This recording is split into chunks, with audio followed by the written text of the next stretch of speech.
Baby, can't you hear my call? I can't stand.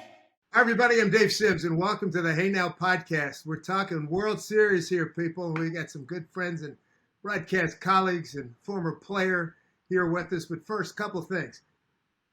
The West Coast, you got Hollywood going against the Great White North, the great country of Canada, Toronto, Ontario, Canada, one of my favorite places in North America.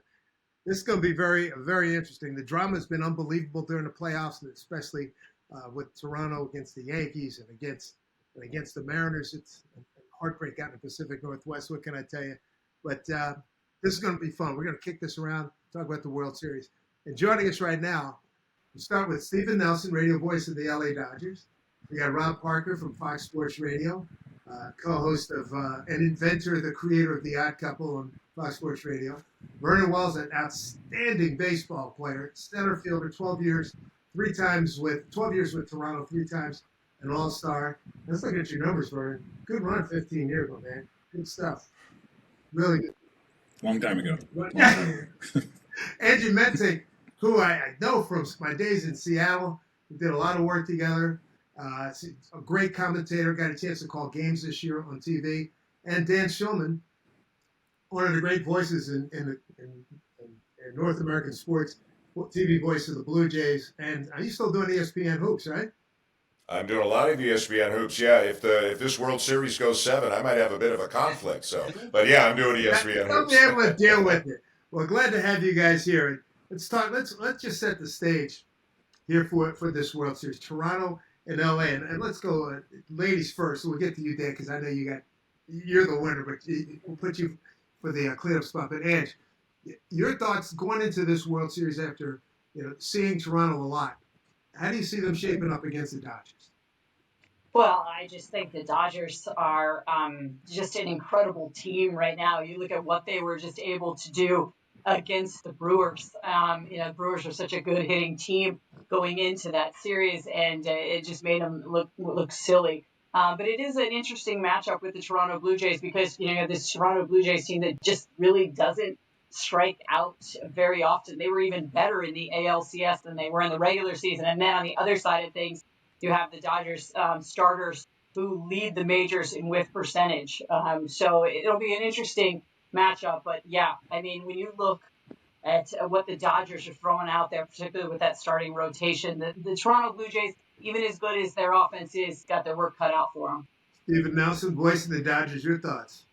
Yeah, I think Angie hit the nail on the head there. It's good. It's a really fun matchup. It's strength against strength here. The Dodgers have been spearheaded by some ridiculous starting pitching, which has started to hit its stride at the perfect time, and then going against that lineup, which is it is deep and it is relentless for the Jays. And Toronto has home field advantage, and I'm anticipating a really raucous atmosphere. But I think the fact that it's strength on strength, it really makes for an entertaining fall classic. Vernon, as a former player, 15 years in the bigs, and you look at these two teams, what are you seeing? Well, I don't think the Dodgers have a weakness. I think if you maybe talk about their defense, and that's still above average, they are the giant of this World Series. And you look at the Blue Jays, and it's funny now how we're actually getting back to playing baseball. All these years of let's swing and miss let's hit the ball as far as we can, and you get two teams that are going to battle their tails off every at bat that they get. Finally, it's back to baseball, and I love to see that part of it. And the Blue Jays are the best when it comes to just battling out at bats, making pitchers work. But those arms that the Dodgers are throwing, and I've had a chance to watch a lot of them, and a lot of them make me cringe just as a former hitter. Just I wouldn't want to see it. Yamamoto and the stuff that he has, and it's sickening. But I know the Blue Jays are up for the battle, and it's going to be a fun one. Yeah, I got to go to you. What do you think? I mean, because their pitching, I watched some of that series. Their pitching was off the chart. Yeah, the Dodgers starting pitching is on an incredible level right now, all 4 of them. So, and I agree with what Angie and Steven and Vernon said. Like the Blue Jays, and Aaron Boone used this term, as you know, Dave, in the Yankee Blue Jays series. He said the Blue Jays' superpower is making contact. If they can make contact, wear guys down, They got a lot of good starting pitchers out of the game after 5 innings at 102 pitches this year. We'll see. They know Glasnow and they know Snell from their time with Tampa Bay. They've got some familiarity with them. But I think if they're going to have a good chance to win this series, they've got to get the starters out and get into the middle relief core of the Dodgers and see what they can do there. Big question mark, and we won't know for a couple of days. It's crazy. They're doing everything they're doing without Bo Bichette, one of the best hitters around, their RBI leader. If he's back, he won't be 100%. He won't play short. Could he be a DH? Is he just a pinch hitter? Is he even on the roster? We don't know. We don't have the answers to that question yet. Rob, your thoughts? I'm the naysayer on the Dodgers. I knew you were. That's why I was saving you for last. I'm the naysayer, and I'm going to say this. First of all, the Brewers were dead, okay, offensively. Absolutely dead. I'm not knocking the starters that the Dodgers had, but everybody jumped on, oh, look how great Ohtani was. Well, wait a minute. Snell pitched 8 innings, right? Was outstanding, right? And then Yamamoto pitched 9 innings, a complete game, and everybody's telling me how great Shohei. Before Shohei's 3 home runs in that game, he was batting 150 in the playoffs with 16 strikeouts in 34 games. Go look at the Dodgers' run totals. They haven't been hitting. They've been winning 2-1. They've won game 1 on a misplay and a bases loaded walk. All I'm saying is, I'm not buying that they're dominant and there's no chance that the Blue Jays have the chance to win. They swing the bats. They score a lot of runs. I like the Blue Jays up and down this series. The Dodgers will not be able to score enough runs to beat the Blue Jays. That's Dave, where I'm at. Dave, I think Rob brings up a good point. Like, these are the upstart wild card Dodgers, right? And they had to, the number 1 seed Phillies and the number 2 seed Brewers. Like, this is really a miraculous run that the Dodgers are on. Now they're, they don't have home field advantage. They're facing another number 1 seed in the American League, the Blue Jays. Like, Rob, you're right. Like, the Dodgers, they don't have a chance. I didn't say they didn't have a chance, Steven. I'm just and playing, I man. get I'm it. playing it. I know. And I get it because I'm not on the bandwagon with everybody else. And history's against the Dodgers as well. Teams don't repeat in this game. Okay, the last team was the Yankees, 99, 2000.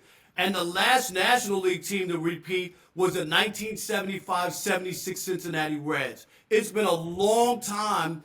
And I'm telling you, I watch the Dodgers every night. Steven, not like you, but I live in L.A. and I watch the Dodgers. They've been impressive against the Reds, who didn't deserve to be in the playoffs because the Mets couldn't close the deal, so they beat up on the Reds. Looking like a Met fan. And the Brewers were dead. The Brewers were dead. You could say when they went 29-4 at one stretch, it was a kiss of death to me, to the Brewers, because they would never, ever, ever be able to duplicate how well they played. To address Rob sincerely and put jokes aside, he is not wrong that the Dodger offense has not been consistently there this postseason. Ohtani's struggles well documented. The Phillies really kind of put him in a blender, and he's been relatively out of whack up until that Game 4 performance. Mookie Betts really, after he had a loud wild card series, has been quiet since. Freddie Freeman outside 1 home run in Milwaukee in the championship series, he hasn't really found his groove. So they have been kind of, they haven't been clicking on all cylinders, but this is the postseason, right? To win it all, as the Dodgers just saw last year, and as we have all seen throughout history, the stars can be the stars, and then you have all stars sort of takes turns game to game, but then it's those glue guys, the bottom of the order. I mean, what did we just see with the Blue Jays, in this last series against the Mariners, right? I saw it against the Yankees. I mean, it's the same thing. I call them the non-bold-faced guys. They killed the Yankees all season. You guys beat us, 11 times in 17 games, and about 4 of them were blowouts. Yeah, and it's a lot of Nathan Lucas and Ernie Clement and Davis Schneider and Andres Jimenez. Addison Barger's almost moved out of that group because he's been so good. But when the Blue Jays get cooking offensively, it's funny. Sometimes you'll see 7, 8, 9 coming up, and that's not good news. Angie knows that was not good news for Seattle in the series against the Blue Jays. Their 7, 8, 9 did nothing in the series. Right.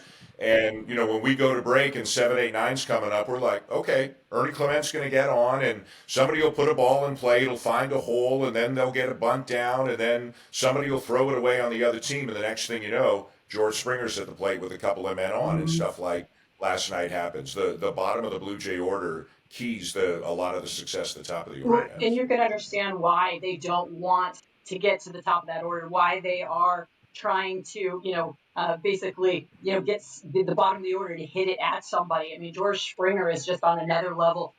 You think about what he's been able to do here in October. 9 of his 11 hits in October have been for extra bases. And then you look at what Vlad is doing. I mean, these are silly. He's got the cheat code right now at the plate. 6 home runs, 12 ribbies, over 440. I mean, he's just on another level. I mean, to be able to do that here in the postseason, I mean, against the best pitchers in the game, I mean, when your stars do that, it makes it really difficult to face this Toronto team.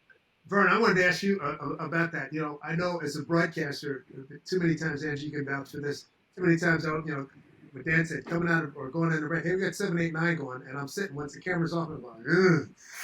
And it's, ugh. With this ball club, the emotional lift, or I guess, how you feel about this ball club, if you're, the rest of the guys at the top, they must feel great knowing, hey, dude, I'm going to come up with at least 1 or 2 dudes on base. Mm-hmm. I mean, that's what makes a good lineup. That's what makes a good team is you have to be confident in who's ever behind you, 1 through 9. I mean, you have guys at the bottom of the lineup who are setting the table for the guys at the top. You can't get any better than that offensively. They know how to run the bases. They're going to be aggressive. They know they're going to put the ball in play. So it makes just for a lineup that's well constructed, that has a connection with each other. And Rob, I don't think Dan and I are going to argue with you whatsoever on who you're picking.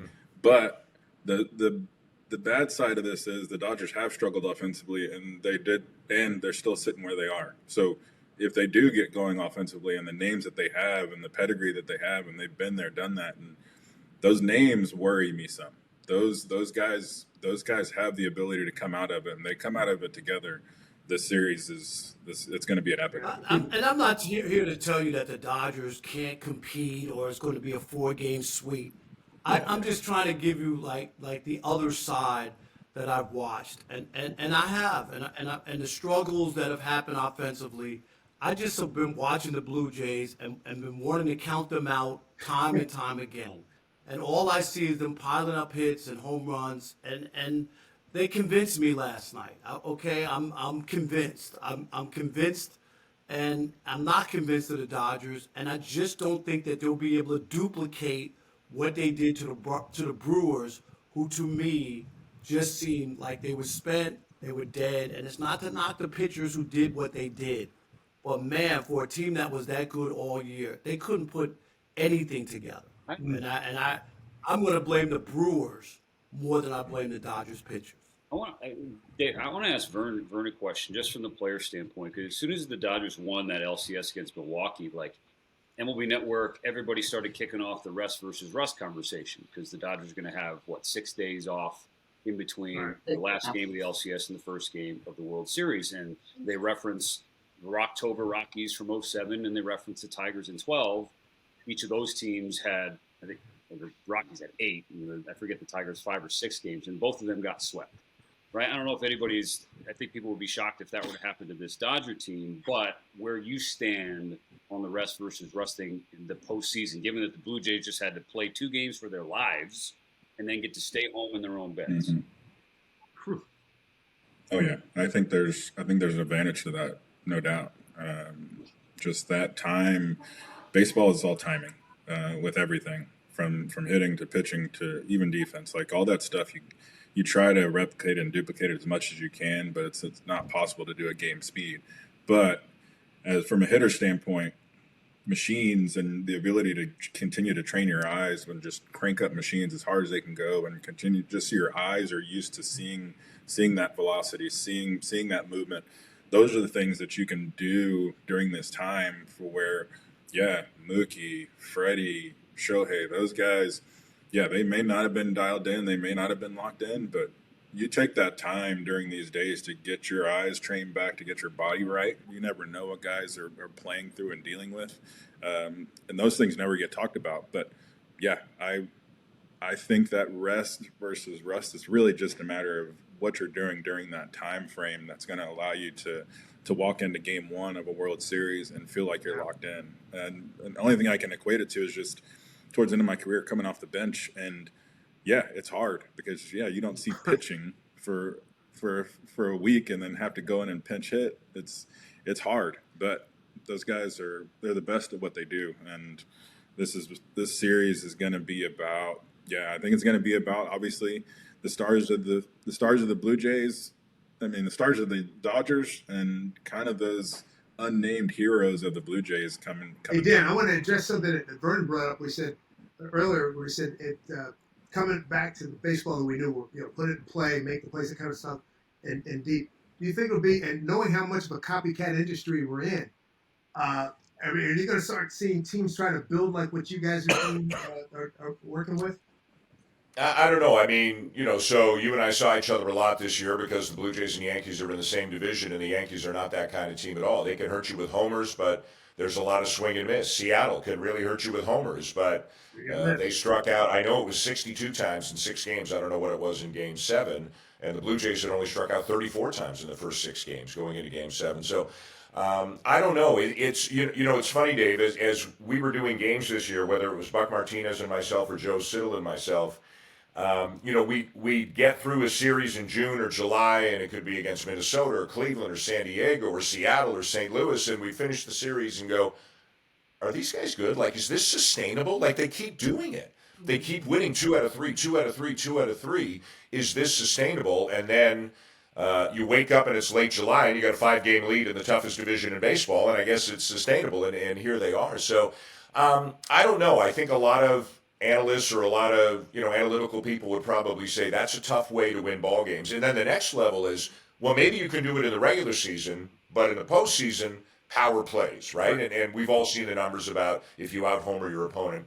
The Blue Jays don't lack power. They just don't have quite the power that the Yankees have, the Mariners have, and I think at their best the Dodgers have. But you got Springer, you got Vladdy. That's a pretty good start. If Bichette's healthy, there's some power. Barger's got some power. And I don't know if we'll see a lot of it, but I know right now this is who the Blue Jays are, and they are leaning into who they are. And it's like as soon as the number 8 hitter gets on base on a scratch single, it's like game on for them. And they just, you can see it in the dugout. And, Dave, I know you know this. We stood beside each other a lot on the field this year, and you'd come over to the Blue Jay side. And I think Vernon talked about this. There's such a close-knit feeling between all these guys because the number one, Springer knows that Miles Straw is important, and Vladdy knows that Tyler Heineman is important. They all appreciate each other. They all like each other. They all believe in each other. I can't go on Fangraphs or Baseball Savant and find a number that does anything in that regard, but they all really believe in each other and pass the baton beautifully. Wow. That is something. I mean, I definitely felt it the first time we were up there. When you guys came to our place, we came back for Canada Week, and you guys put it on the Yankees. Oh, my God. That was the biggest series of the season. It was a 4-game sweep. Yeah, you jumped. Yeah, and it went from 3 games down to 1 game up. And I think the Blue Jays might have scored like 36 runs or something in the 4 games. Springer went nuts in that series. He had 7 ribs in that 1 game. Yeah, the 1 game. Yeah, hit the Canada Day home run. Vernon remembers what Canada Day is like at the Rogers Center and wearing the red jerseys. And that was, to me, that's one of the 2 or 3 biggest regular season moments was that Yankee series over Canada. And we're just talking about chemistry and whatnot. You and Vernon, I'd be curious to hear both your thoughts, on that chemistry thing. I mean, what did you see with the Mariner Club in that regard? I mean, let's face it, as disappointed as everybody is in the PNW. They did get to, a game of the World Series. Yeah, I mean, I think what you saw with the Mariners and that chemistry, really things started to kind of come together once they got through that trade deadline. I mean, you kind of had like Julio and Cal leading everything all season long. But then once you were able to fold in Josh Naylor and Gino Suarez, I think you saw this team really changed because you weren't having to rely on the starting pitching as well. And there's a lot of similarities, in some ways with that Seattle Mariners lineup and that Toronto Blue Jays lineup, in the sense like I felt towards the end of that season, that there were no soft spots in that lineup. It got a lot better. Now, once it got to the postseason, you started to see some holes there. Don Canzone didn't have a great series. J.P. Crawford fell off a little bit, and that's what we were talking about earlier. With this Blue Jays team is the bottom of the order. Really, 5 through 9 were just so good for them.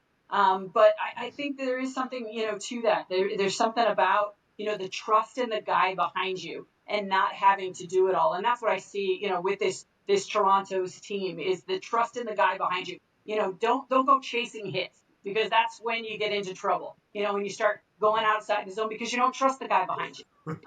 But at the same time, we're going to continue to talk about it. I mean, that Dodgers rotation, they are just so stinking good, and it's going to be interesting to see, how this Toronto lineup fares against them. And we talked about, Vladdy and Springer playing their best baseball right now. On the other side of things, I mean, these starters for the Dodgers are playing their best baseball. And I'm thinking about, probably game 1 starter in Snell, 5-0 in his last 6 starts with a .68 earning. I mean, he is just absolutely filthy right now. Angie made a good point. The one where she said was trust, and you have that has to be perceptible, right? I mean, that has to be put in play. Yeah, I mean, I think trust, I think confidence, I think that gel that you have as a lineup, it helps when you're hitting. I mean, that's number one.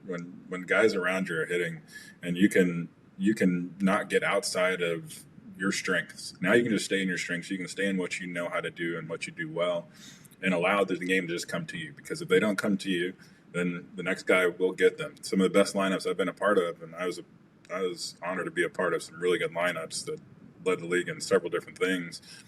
It was relentless, just from top to bottom.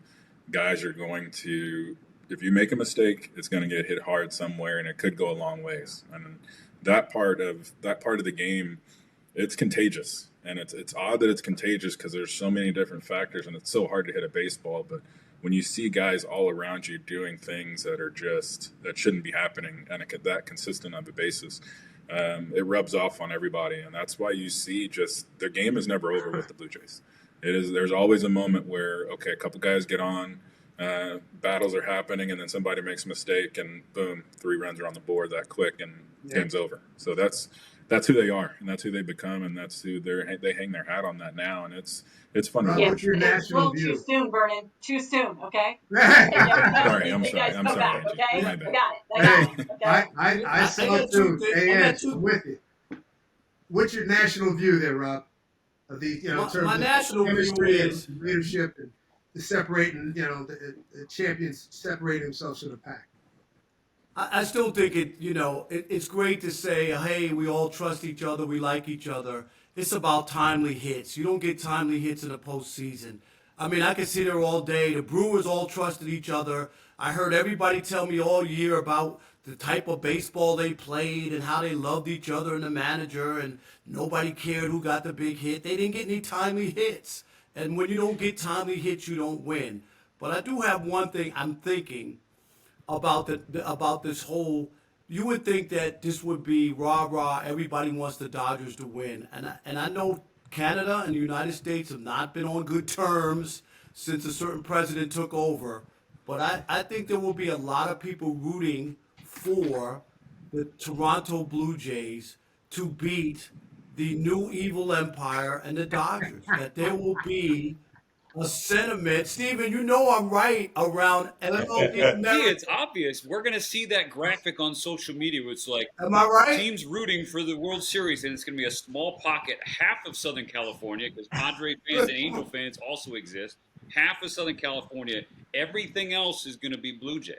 I don't think that's... I'm telling you, I totally believe that. Yeah. Because they don't want to see the Dodgers because they spent $10 billion in the offseason and they wanted to burn and crash. But let me say this. it's not going to just be. I think you might start out that way and think that the Dodgers, okay, yeah, they're going to win again. It's automatic. They made it back to the World Series. Baseball doesn't work like that. It just doesn't. And I question Dodgers bullpen. If you get to their bullpen, you can beat the Dodgers. If Shohei, they won a World Series last year, and this is my other argument.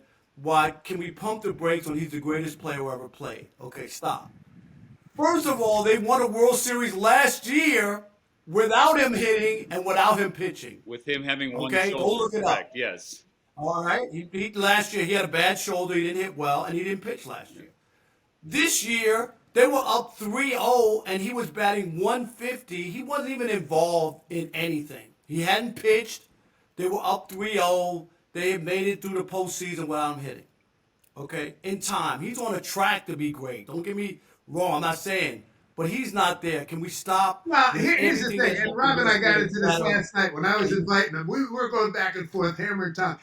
That performance the other day is the best postseason performance I've ever seen or heard of.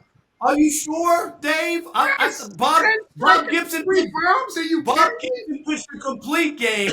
Bob Gibson pitched a complete game in 1967. Hey. Hold on. Game 7 of the World Series. He had a home run in that game. He struck out 10 and had a complete game. Reggie Jackson hit 3 home runs on 3 consecutive pitches against 3 different pitchers. Okay? And I could pick a Kirk Gibson's home run where he couldn't walk. There's so many. Stop saying it's the greatest thing that ever happened. I'm a big Bob Gibson guy. I love all those guys. But for me, what Ohtani did then, you got to jump in here. I thought what he did was unbelievable. I think it's the best game that anybody's ever had in the postseason. I mean, if a guy hit 3 home runs in a playoff game, we'd be talking about it the next morning. If a guy struck out 10 over 6 scoreless innings, we'd be talking about it, and he did both. But, but as you guys have said, like, as Rob said, like, he struggled up until that game. Agreed. He's got a lot of swing and miss in his game.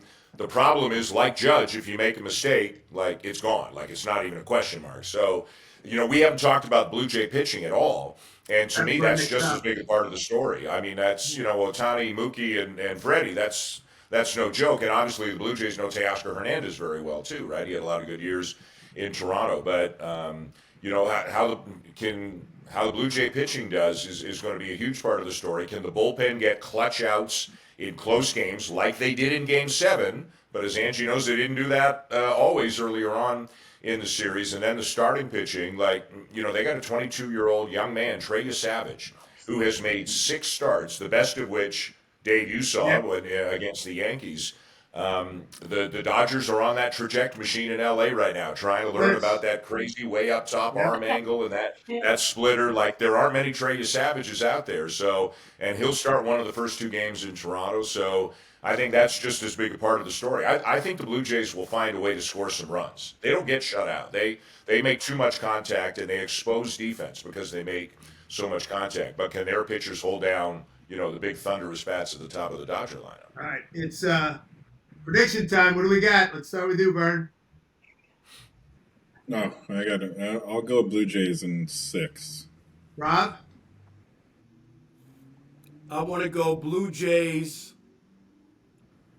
in 6. I wanted to say 5, but I'm going to say 6.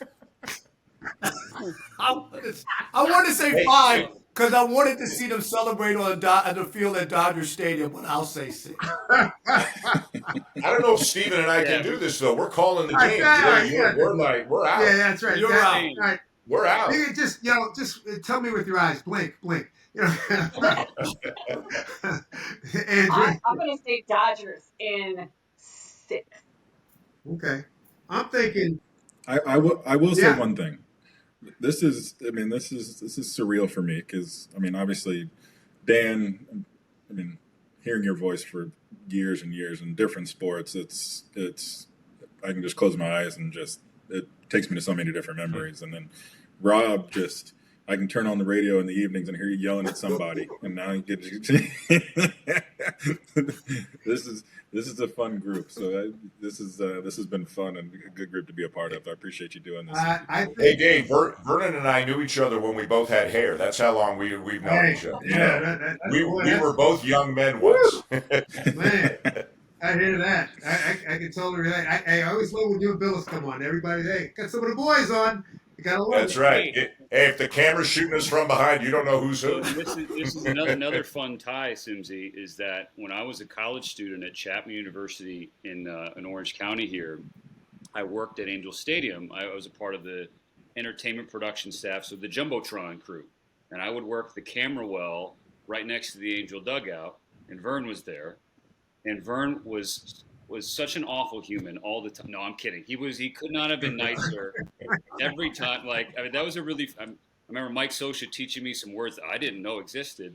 But no, but to now be chopping it up with Vern is really cool. So thanks for setting this up. You know what? I want to get a pick in here. Oh, I think I'm gonna go Toronto in 7. Wow. Yeah, I think I'm gonna go 3 out of 4 going Blue Jays. How about Come on, that? you the Yeah, underdog. I gotta go.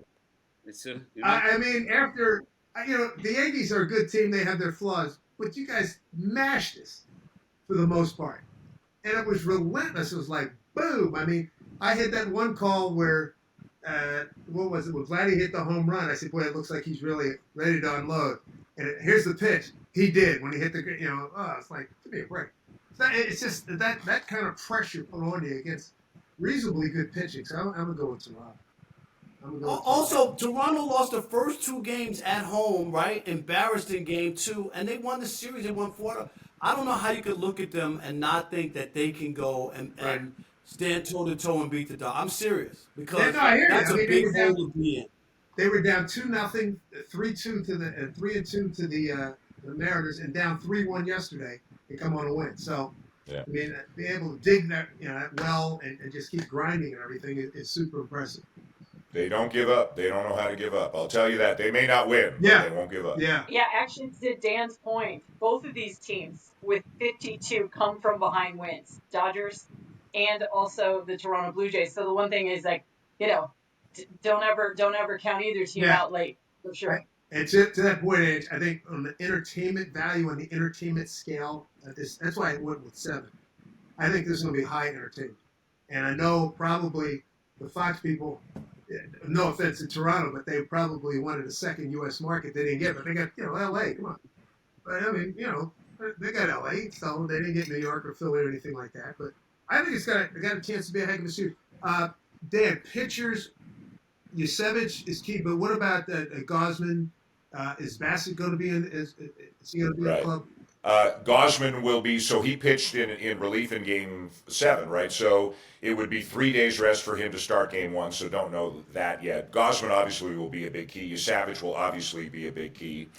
Shane Bieber will be a starting pitcher, and I think Max Scherzer. I mean, he got a start and actually pitched very well. He went very, very well. And it works because he'll have a lot of time off, right? He will have. Yes, he'll have a lot of time off. Yeah, so Bassett will pitch out of the bullpen, I believe. He went on the IL at the end of the year with a back thing, and he's not fully stretched out. But I think he could be a big part of this. I mean, he's looked great. He only made 2 appearances in the Seattle series, but in the 8th inning of Game 7, he looked great. Like, his stuff had ticked up a little bit. And obviously, he's not scared of anything. 36 years old, he's been there, done that. So I think he'll be a bigger part of it going forward. Jeff Hoffman is the closer. Steven remembers a game from Mason Fluharty, who most people out there haven't heard of, where he struck out. He came in, bases loaded, 1 out, 1-run game at Dodger Stadium in the bottom of the 9th inning, because Jeff Hoffman couldn't throw strikes that one day for some reason, and he struck out Ohtani and got Betts to ground out.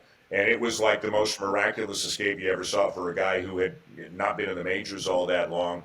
They got a couple of tricky lefties. Eric Lauer will get some play. Brendan Little struggled in the Seattle series, so not sure about that. And then Louis Varland is a high-octane reliever. He'll be in there a lot, and same for Sir Anthony Dominguez. On any given day, it can be a great staff, but so many of their guys, they've got real high ceilings, but there's some inconsistency there. If they're the best versions of themselves, it can be a great staff. Dan, I know you got to bounce. I really appreciate it, man. Thank you very much. Good to see all of you. Steven, see you in a few days. Thank you. Rob, how's your time? You good? Yeah, I got a few more minutes. Yep. Okay. Yep. Give me a Blue Jay Mariner recap. I wanted to do that. I just want to get your overall thought, what you saw in the series, maybe some strategic moves that were or were not made. What did you think? I mean, they were all. I mean, we could sit here and nitpick. You win the first two games there. You got to figure out a way to win at home. Obviously, they let them get back in the series. I mean, to me, that was the especially when they won the first two games and then they salvaged the third one. But it still comes down to giving up a big home run in that spot. Somebody brought up this. You could talk about any other move, anything but a 3-run home run in that spot in the seventh inning, and you probably win. You know what I mean? So we could sit here and talk about all that. It's still about those moments. And I saw Springer, and we were live on the radio, and I'll be honest. His first at bat, or what is it, second at bat, he looked terrible. He swung through, and I was like, oh my God, they might need to put somebody else in because those are going to be wasted at bats. That's what I said. And of course, you're not going to take your guy out all year. You're going to give him a chance, and of course, that's the right move. I was just saying the way he looked, and what did he do? Come up. He was big all year for them. So I don't know what Seattle could have done. Yeah, he might have hit it off another pitcher. Maybe it wasn't the greatest idea of putting, who they put in that spot. But I'm not so convinced that he still wouldn't have come up big. He was big all year for them. Yeah. And Angie, give me your thoughts on that. Anything. Well, either that, or if you got another point you wanted to touch on. Well, I mean, piggybacking on what Rob said, it's the 3-run home run. Now going back to Game 6, I think the Mariners really missed out on an opportunity, and then they just played so poorly. They had 3 errors in that game. They hadn't committed 3 errors all season long. But when I think about the at bat Bizzardo versus Springer, a little bit of a head scratcher. I'm sure Dan's going to think about it for the rest of the offseason because Bizzardo had said I threw that same pitch the day before and gotten the ground ball. Well, there's kind of your there's your clue is that obviously a guy like Springer, is going to be looking for that. He's going to be hunting for that. And I hate the fact that the Mariners' best arm stayed in the bullpen in Munoz. Munoz has just been so good. I think the game was on the line. And when you look at the numbers, as far as when a reliever is seeing a guy for the third time, this was the third time that Bizzardo had seen, Springer. They're hitting 276 with damage, 4 home runs. He had not seen Munoz. He had not seen Munoz this entire season or postseason. So I would really like to have seen Munoz versus Springer in that situation. But again, hindsight's, always 20/20. But there's a reason why, you don't see a team leading by multiple runs, from the 7th inning on in a Game 7. You don't see teams come back because usually the best arm's in there in that situation. Vernon, how much, talking about the matchup, and George having seen Bizzardo like the day before, and I saw something where he said it was almost the exact same pitch sequence. So he knew what area to look at, what zone to look at, right?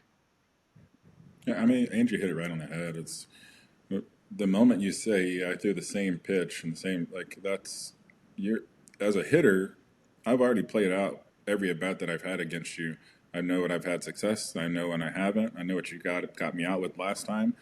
All of these things I know, and they're playing on repeat in my head. So, yeah, I'm expecting what you got. You think you got me out on that pitch again last time.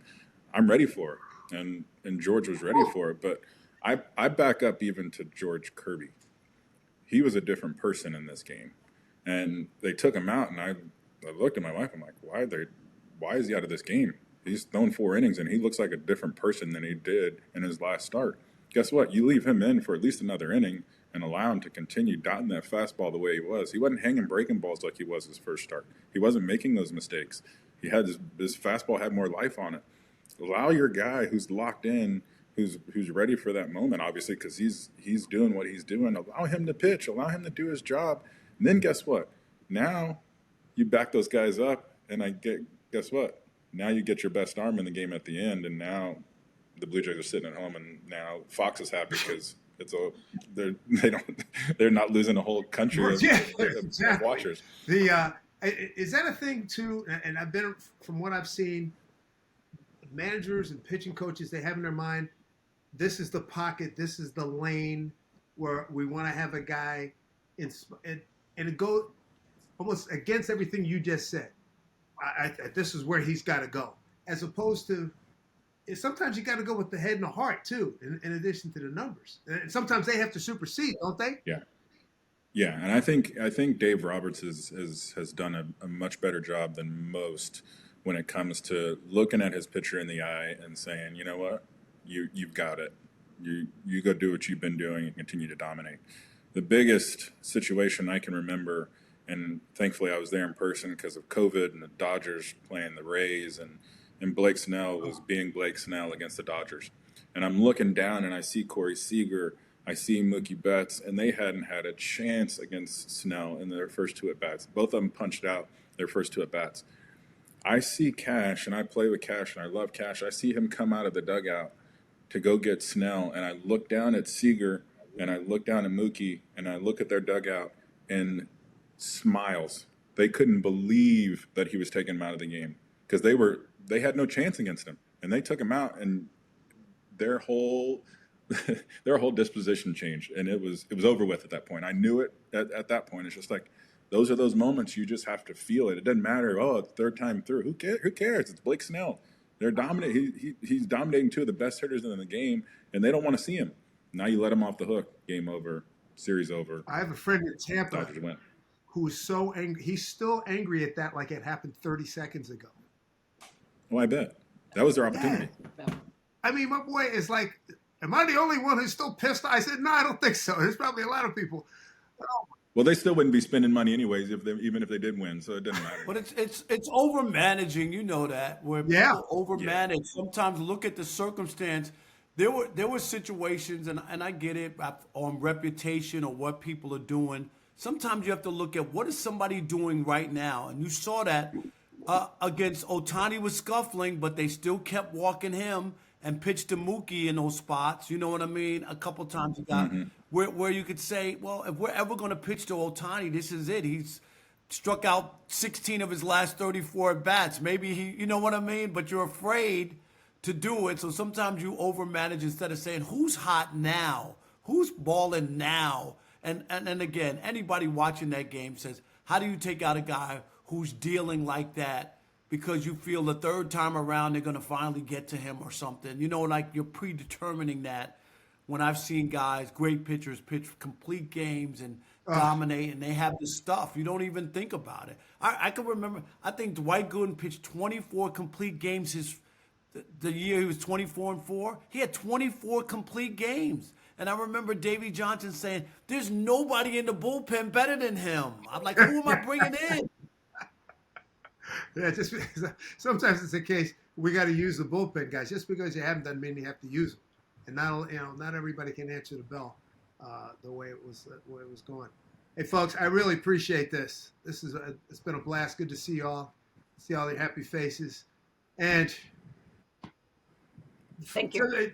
Tell everybody in the region, man. I'm like, yeah, no, it's gonna take a while. This one's gonna sting for a long time. You know, the Mariners, last team in baseball to ever win a pennant, and it's on hold for another year. But the good news is, hey, listen, they've got a really good nucleus in this team, and a lot of them under contract, you know, for quite some time. So their window has just started to open. So. Well, send my best to everybody. Hey, Vern, good to see you, man. Hey. Appreciate it. Hi, everybody. Dave Sims from the Hey Now podcast. Don't forget to like, subscribe, and follow us here on the Hey Now podcast. Hey!